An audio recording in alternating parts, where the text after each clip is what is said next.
Todo empezó con una visita inesperada al taller. Era sábado por la mañana y yo estaba en el taller de mi primo Raúl, cambiando las pastillas de freno del coche. Nada fuera de lo normal, hasta que se abrió la puerta y entró un tipo con el que jamás pensé cruzarme fuera de una pantalla de móvil, Javier Gómez, el entrenador personal de mi mujer. Elena llevaba 3 meses yendo al gimnasio nuevo de la calle Mayor, y no se callaba sobre lo profesional y estricto que era su entrenador. Así que imagina mi cara cuando veo a este tal Javier llegar al taller, poner cara de susto al verme, y luego hacerse el tonto como si no me conociera. ¿Nos conocemos?, me preguntó mientras miraba hacia otro lado. Depende, le respondí. ¿Te suena el nombre Elena? Se le congeló la sonrisa. Raúl, que no sabía nada, seguía con la llave inglesa como si no estuviera pasando nada. Pero yo sí lo sabía. Nadie se pone así de blanco si no tiene algo que ocultar. Y la forma en que no pudo sostenerme la mirada, fue como ver a alguien al que le acababan de pillar copiando en un examen. Ese fue el momento en el que todo cambió. No por lo que dijo él, porque no dijo nada. Ni siquiera me hizo falta preguntarle. Lo supe. Supe que algo no encajaba, que la rutina perfecta de mi matrimonio estaba llena de huecos que yo había elegido no ver. Ese sábado, a las 10:24 de la mañana, algo dentro de mí se rompió. Y no tenía ni idea de hasta dónde iba a llegar todo esto. Volví a casa esa misma tarde con una incomodidad que no sabía cómo explicar. No era rabia, ni celos, ni siquiera tristeza todavía. Era algo más básico, más físico, como cuando sabes que te estás por resfriar pero todavía no tienes fiebre.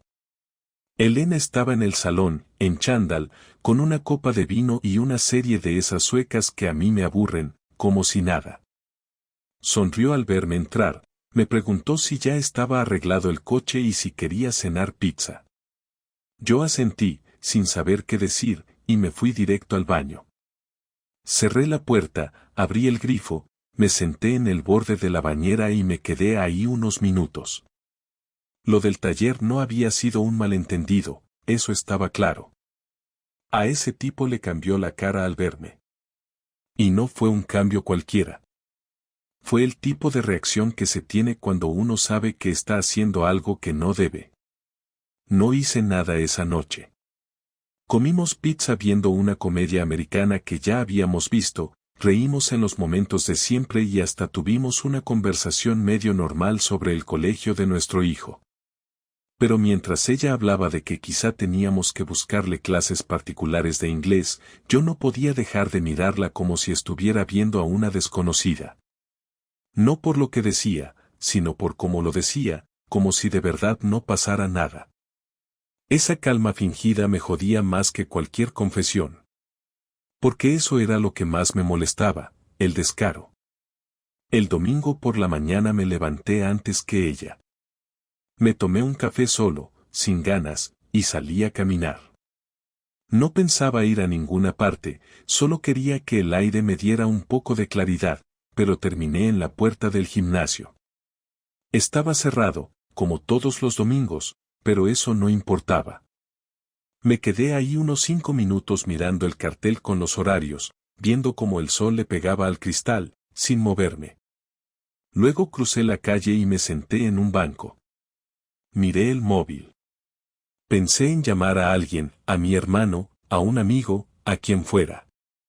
Pero, ¿qué les iba a decir? ¿Que el entrenador personal de mi mujer me había saludado raro? ¿Qué me había parecido sospechoso? No tenía pruebas, y aún así ya lo sabía. Volví a casa. Elena estaba en la cocina, haciendo tostadas. Me saludó con un beso en la mejilla y me dijo que había soñado con mi madre, lo cual era raro porque no se llevaban especialmente bien. Yo solo asentí y me senté en la mesa. Entonces, casi sin pensarlo, le pregunté si Javier, su entrenador, era simpático. Lo dije así, como al pasar, como si me interesara de verdad. Me miró de reojo, bajó un poco la voz y dijo que sí, que era un tipo muy profesional y que la estaba ayudando mucho con la postura, que últimamente tenía menos dolor de espalda. Noté cómo evitaba mirarme de frente mientras lo decía, como si temiera que mis ojos pudieran leerle la cara. ¿Te llevas bien con él?, pregunté. Sí, normal. ¿Es serio?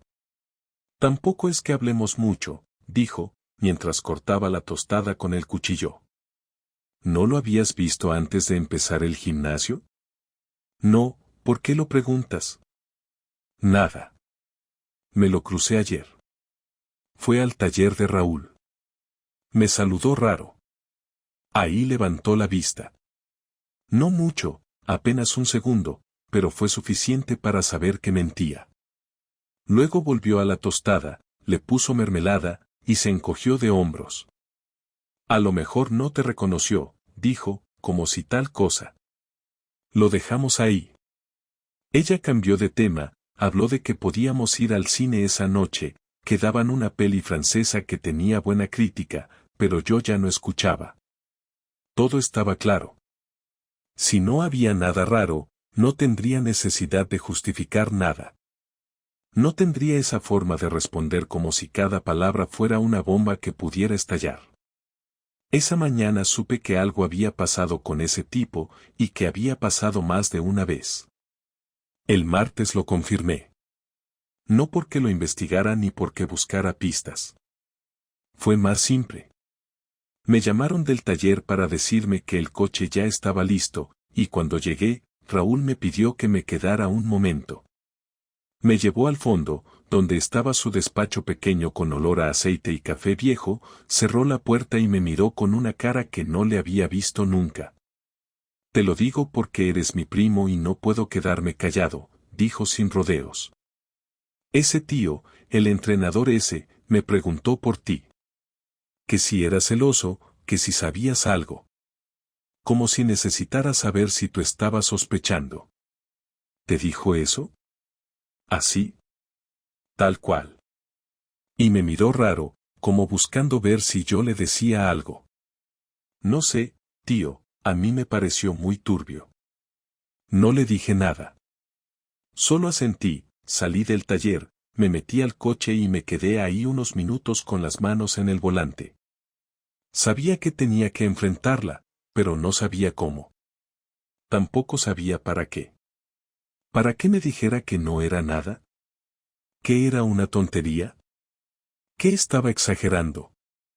Lo único que tenía claro era que ya no podía seguir actuando como si no supiera. Porque ahora sí, lo sabía todo. La confrontación no fue planeada, no fue en un lugar especial ni en un momento dramático, fue en la cocina, como todo lo demás. Estábamos cenando unos filetes que ella había hecho con puré, sin música, sin tele, solo el ruido de los cubiertos y nuestras respiraciones. Yo ya no podía seguir masticando como si nada, no podía seguir fingiendo que la conversación de esa mañana en el taller no había cambiado todo. Así que esperé a que ella terminara su vaso de vino y antes de que pudiera levantarse de la mesa, le solté lo que llevaba días rumiando. ¿Hace cuánto te acuestas con él? Elena parpadeó, como si no hubiera entendido. Se quedó mirándome sin decir nada. Su tenedor aún colgaba entre los dedos. Yo no repetí la pregunta, no hacía falta. Después de unos segundos, lo dejó sobre el plato, se acomodó en la silla y bajó la mirada, respiró hondo y no dijo nada. Solo ese silencio ya era una confesión. ¿Cuántas veces? Insistí. Ella levantó los ojos, pero no parecía molesta, ni agresiva, ni siquiera triste. Tenía esa expresión de resignación que uno pone cuando ya no hay más que ocultar. No fue algo planeado, dijo. Esa fue su primera frase. Una frase inútil. Se dio sin querer. Le pregunté si fue antes o después de que empezara a decirme que estaba cansada, que no le apetecía nada, que el trabajo la estaba matando. Me dijo que fue después. Que al principio solo hablaban en el gimnasio, que él era amable, que se sentía escuchada, que empezó como una amistad y que luego, se dio. Esa expresión se dio como si hubieran tropezado y acabado desnudos por accidente. Le pregunté si fue solo una vez. Me dijo que no. ¿Cuántas veces? No sé, dijo. Varias. Esa palabra me dolió más que si me hubiera dado una cifra exacta. Varias. Me levanté de la mesa y empecé a caminar por la cocina, intentando no romper nada. Ella seguía sentada, sin llorar, sin moverse. ¿Lo ves en casa? Sí. ¿En nuestra cama? No, esa respuesta fue automática, rápida, demasiado rápida. Le pregunté entonces si se protegían. Me miró ofendida, como si la pregunta fuera más grosera que lo que estaba confesando. ¿Tú crees que esto es fácil para mí?, me dijo. Esa frase me hizo reír, y no fue una risa feliz, fue amarga, absurda, porque en ese momento me di cuenta de lo poco que le importaba lo que yo sentía. Ella estaba hablando como si todo girara en torno a su culpa, a su proceso, a sus decisiones, como si yo solo fuera un daño colateral. ¿Lo amas?, le pregunté. Dudó. Lo pensó demasiado.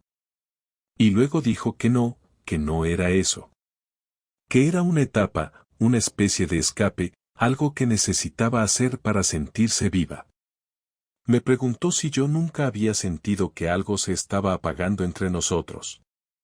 Una cosa es que se apague, dije, y otra es que vayas a encenderte con otro sin decírmelo. Me dijo que lo entendía. Me dijo que lo sentía. Me dijo que nunca pensó en hacerme daño. Yo no le creí nada. No porque creyera que era una mala persona, sino porque cuando uno hace lo que ella hizo, no puede hablar de intenciones. Es como atropellar a alguien y decir que no querías matarlo. Me crucé de brazos y la miré fijamente. ¿Cuándo pensabas decírmelo?, pregunté. Me dijo que no sabía. Que había pensado terminarlo. Que ya lo había hablado con él. Que no quería dejarme. Esa fue la parte que más me sacó de quicio. No quería dejarme. Como si todo esto pudiera seguir como estaba. Como si la versión de mí que ella tenía en la cabeza pudiera aguantar eso. ¿Y ahora qué?, pregunté. No lo sé, contestó. ¿Te parece que podemos seguir así?, le dije. Tú y yo, después de esto. Se puso a llorar. No fuerte, no dramáticamente, sino con ese llanto que apenas se oye, ese que hace que todo el ambiente se vuelva más denso. Dijo que me amaba. Que esto no tenía que ver con amor. Que era algo suyo, un error, una búsqueda, no supo bien cómo llamarlo. Yo solo pensaba en los días que estuvo conmigo y luego se iba con él. En las cenas, en los paseos, en las veces que me miraba a los ojos y me decía que estaba cansada, que no tenía ganas de nada, mientras en realidad estaba planeando la próxima vez con él. ¿Fue en nuestra casa alguna vez?, pregunté. Me dijo que no. Lo repitió. Nunca en casa. Pero yo ya no creía en lo que decía. En ese momento, todo lo que saliera de su boca era sospechoso. El resto de la noche fue silencio. Dormimos en habitaciones separadas. A la mañana siguiente, no desayunamos juntos. No hablamos. El niño no estaba, se había ido con su primo a pasar el fin de semana. Lo único que rompía el silencio era el ruido de las notificaciones del móvil de ella, que vibraba en el salón. No miré, no lo toqué. Ya no me hacía falta. Lo sabía todo. Solo me faltaba decidir qué iba a hacer con eso. No soy un hombre violento, nunca lo he sido, ni me ha interesado el drama ni los impulsos ciegos. Pero tampoco soy de los que dejan que le escupan en la cara y siguen caminando como si nada. Lo que Elena había hecho no era solo un error, era una decisión repetida, sostenida, calculada. Y lo peor es que pensaba que podía seguir su vida normal, mantener el matrimonio y tener su aventura al margen, como si yo no fuera más que una pieza más de ese equilibrio artificial que se había inventado. Esa mañana, después de la confesión, me vestí sin decir una palabra, me fui a trabajar y me pasé el día entero sin mirar el móvil. No respondí sus mensajes ni sus llamadas perdidas. Solo hice una cosa, llamar a Marcos, mi amigo de toda la vida, abogado de familia y discreto como una tumba. Le conté lo básico. Me preguntó si tenía pruebas. Le dije que no. Me dijo, haz que existan. Esa fue la frase que lo cambió todo. Sabía que no podía pillarlos en la cama, eso era una fantasía de película. Pero no necesitaba una grabación explícita. Necesitaba algo más simple, contexto, movimientos, contradicciones, algo que hiciera que todo quedara claro sin lugar a dudas. Me tomé 3 días para planearlo. Primero, dije que tenía que viajar a Zaragoza por trabajo. No era cierto. Me quedé en casa de Marcos. Le pedí a Elena que no se preocupara, que necesitaba tiempo para pensar. Ella lo tomó como una tregua, como una señal de que yo estaba empezando a perdonarla. No sabía que lo que venía era otra cosa. El sábado, mientras ella creía que yo estaba en una reunión, la vi entrar en el gimnasio vestida como nunca la había visto para hacer ejercicio. Estaba maquillada, con el pelo planchado, una mochila que no era la de siempre y una pulsera que jamás había usado conmigo. Esperé. Entró a las 10. Salió a las 12:30. No sola. Con él. Iban caminando sin tocarse, pero demasiado cerca, como si esa distancia mínima fuera parte del juego. No lo seguí. No me interesaba saber a dónde iban. Ya había hecho lo que tenía que hacer. Contraté a un detective privado esa misma tarde. No fue difícil. En Madrid hay muchos y con lo que ganaba yo, podía permitírmelo. Le di los datos, las fotos, los horarios. Me prometió resultados en menos de una semana. Cumplió. El martes siguiente, tenía un sobre con 15 fotos. En 3 estaban saliendo del gimnasio, en otras 4 estaban comiendo en una terraza de lavapiés, en una caminaban de la mano en una calle pequeña sin salida. No había besos, no había escenas explícitas, pero no hacía falta. Las imágenes hablaban por sí solas. Le pedí al detective que no siguiera con el trabajo. Ya estaba hecho. Lo siguiente fue organizar la entrega. Quería que ella entendiera que no se puede jugar así con la confianza de alguien y pensar que la historia iba a quedar en palabras bonitas. Imprimí las fotos, las metí en un sobre y lo dejé en su bolso el viernes por la mañana, cuando ella aún dormía. En la primera hoja, escribí, ahora lo sabes todo. Yo también. No volvió a escribir en todo el día. No llamó. No preguntó. El sábado se fue de casa antes de que despertáramos y no volvió hasta bien entrada la noche. Cuando entró, ni siquiera me miró. Fue directo al dormitorio. Cerró la puerta. Al día siguiente, le pedí que nos sentáramos a hablar. Esta vez, no grité. No la insulté.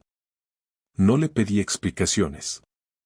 Le dije que no pensaba quedarme con alguien que podía traicionar así sin ningún remordimiento. Que nuestro hijo no merecía crecer en una casa llena de mentiras. Ella lloró. Dijo que no sabía qué decir. Que entendía que esto era el final. Yo asentí. Le dije que no tenía ningún interés en hacerle la vida imposible. Que no quería venganza económica ni emocional. Pero que tampoco iba a irme como si todo hubiera sido culpa mía. Esa misma noche, llamé a sus padres. Les pedí que vinieran a casa a hablar. Cuando llegaron, les expliqué lo que había pasado. No con detalles morbosos, sino con la verdad simple, su hija había mantenido una relación con otro hombre durante meses, mintiéndome cada día, y yo no podía seguir así. Les mostré las fotos. Su madre se tapó la boca. Su padre bajó la cabeza. No dijeron mucho. Le pedí que se fuera a vivir con ellos mientras arreglábamos el tema legal. Aceptó sin discutir. Era como si todo lo que quedaba en ella fuera resignación. El domingo, se fue con una maleta pequeña. No me abrazó. No me pidió perdón otra vez. Solo me dijo, te entiendo. Cerró la puerta despacio. Yo me quedé en la cocina, preparando el desayuno para nuestro hijo, que aún no sabía nada. No me sentía bien, ni mal, ni vengado. Solo sentía que había recuperado algo que había perdido en el momento en que ella me engañó, el control. Después de que se fue, no la busqué. Me limité a mantener el contacto mínimo necesario por nuestro hijo, y eso lo hacía siempre por mensajes, sin hablar directamente. Ella respetó eso. No insistió. No apareció en casa sin avisar ni me dejó notas absurdas en la nevera como hacen algunos intentando arreglar algo que ya está roto. Durante 2 semanas no nos vimos. Todo lo que teníamos que decirnos pasaba por palabras breves y secas. El niño pasaba días alternos con ella en casa de sus padres, y en esos días yo aprovechaba para respirar en paz. No porque todo estuviera bien, sino porque al menos no había que fingir delante de nadie. Pensaba mucho en lo que había sido nuestra vida los últimos años, no en los buenos momentos, sino en las pequeñas cosas que ella había cambiado sin que yo me diera cuenta, en sus nuevas costumbres, en cómo empezó a salir sola más seguido, en las veces que le restó importancia a cosas que para mí eran señales. La confianza no se rompe de golpe, se va desmoronando pedazo a pedazo y yo lo había permitido sin querer. Fue ella quien pidió hablar. Un jueves por la tarde me escribió, podemos vernos a solas. Solo tú y yo. Necesito decirte algunas cosas. Tardé 1 hora en responder. Le dije que viniera el sábado, que el niño iba a estar en una excursión del colegio todo el día. No quería que la charla fuera en un bar ni en un parque ni en algún sitio neutro. Quería que fuera en nuestra casa, donde habían pasado las cosas y donde debía terminar todo. Llegó puntual. No traía maquillaje ni se había arreglado de más. Vestía normal, sin pretensiones. Yo había preparado café. No por cortesía, sino por costumbre. Se sentó en el salón, en el mismo lugar donde me había dicho que no sabía qué quería hacer con su vida. Se quedó en silencio unos segundos, miró al suelo, y después me dijo que no esperaba perdón, que no venía a justificar nada, solo a explicarme cosas que no supo cómo decirme antes. No le interrumpí. Quería escuchar todo lo que tenía que decir. No porque creyera que cambiaría algo, sino porque necesitaba entender por qué alguien que dice amarte puede actuar así sin que le tiemble la mano. Dijo que no era feliz desde hacía años, que se sentía atrapada, invisible, sin espacio para respirar, que todo en su vida era rutina, que no sabía cómo decírmelo sin romperlo todo. Le pregunté si pensaba que tener un amante lo arreglaba. Me dijo que no, que solo fue una forma de escapar de su frustración, que no lo planeó pero lo permitió. Le pregunté si creía que yo era parte del problema. Me dijo que no lo creía, que estaba segura de que el problema era ella, que llevaba años sintiéndose desconectada de todo. Le pregunté por qué no me lo dijo. Me miró como si no tuviera respuesta, como si eso fuera lo más difícil de todo. Finalmente dijo, porque pensé que si lo decía en voz alta se volvía real. Y no sabía si quería que lo fuera. Aquella frase me pareció absurda. No porque fuera mentira, sino porque revelaba lo poco que entendía del daño que había hecho. Le pregunté si pensaba volver con él. Me dijo que no.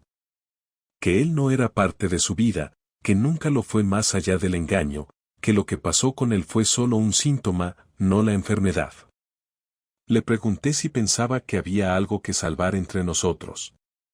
Tardó en responder. Después dijo que sí, que creía que podíamos construir algo nuevo, algo diferente, que a pesar de todo aún me amaba. Yo me quedé callado. No porque creyera que mentía, sino porque lo que decía ya no importaba. Le respondí que yo no la amaba más. Y no fue una frase para hacerle daño. Fue la verdad más simple que tenía dentro. Algo se había roto definitivamente. No se trataba de odio, ni de rencor, ni siquiera de orgullo. Se trataba de no poder mirarla igual nunca más. Ella se quedó mirándome con una tristeza que no había visto antes. No la de la culpa, sino la de la certeza de que todo había terminado. Me preguntó si iba a pedir el divorcio. Le dije que sí, que ya lo había hablado con Marcos, que sería un proceso limpio, sin peleas, sin reproches legales. Que no quería nada que no me correspondiera. Me preguntó si el niño lo sabía. Le dije que no, pero que pensaba contárselo pronto, de forma clara, sin cargarle ninguna responsabilidad. Me pidió estar presente cuando se lo dijera. No respondí. Me preguntó si podía quedarse a tomar el café. Le dije que no. Se levantó, cogió su abrigo, y antes de salir me dijo, te fallé. No solo como pareja, también como persona. Nunca voy a dejar de arrepentirme. No respondí. Cerró la puerta sin hacer ruido. Esa noche dormí por primera vez sin sentir el pecho apretado. No fue alivio, ni felicidad, ni descanso. Fue simplemente vacío. Pero un vacío sin confusión. Sabía que lo peor había pasado. Lo que venía después, por doloroso que fuera, al menos iba a ser claro. El lunes siguiente pedí el día libre. No tenía ninguna razón específica que darle a mi jefe, así que simplemente dije que tenía asuntos personales que atender. Me desperté temprano, preparé el desayuno para mi hijo y le dije que después del colegio iríamos a dar una vuelta. No preguntó por qué, ni mostró señales de sospecha. Se limitó a asentir y a seguir comiendo sus cereales. Yo llevaba días pensando cómo hablar con él, cómo explicarle que su madre y yo ya no íbamos a vivir juntos, que no era su culpa, que no tenía que elegir, que ambos íbamos a seguir estando ahí para él. Había leído artículos, visto videos, preguntado a amigos divorciados, pero al final entendí que no existía una forma perfecta de dar ese tipo de noticias. Lo único que podía hacer era no mentirle y no dramatizarlo. Así que cuando lo recogí a la salida del colegio, le propuse ir a merendar al sitio que más le gustaba, una cafetería sencilla donde hacían tostadas con chocolate caliente y zumo natural. Nos sentamos, pedimos lo de siempre y le dije que quería contarle algo importante. No fue fácil, pero no fue tan difícil como pensé. Me escuchó en silencio, sin interrumpir. Cuando terminé, se quedó mirando la mesa unos segundos, luego me preguntó si se había portado mal en algo. Le dije que no, que esto no tenía nada que ver con él. Me preguntó si su madre y yo nos íbamos a pelear. Le dije que no, que íbamos a seguir hablando y colaborando para que él estuviera bien. Me preguntó si tendría que mudarse. Le expliqué que iba a pasar tiempo en las dos casas, que nada importante iba a cambiar en su vida cotidiana. No lloró. No se enfadó. Solo asintió.